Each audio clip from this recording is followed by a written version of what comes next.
Ibrahim Arero Malicha. Nataka serikali na watu wa agenda wasimame na mimi vile tayari wamesimama na mimi, especially DCI. The phone of my daughter has not been recovered.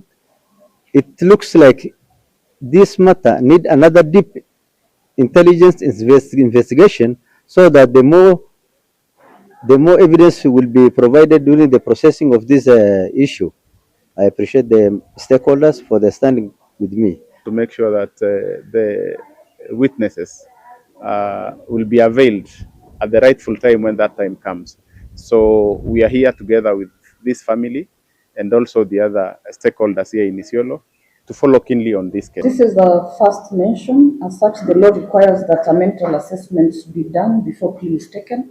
A mental assessment is therefore to be done and a report to be filed. Mr. Abdullahi, advocate, is appointed to represent the accused person in this matter.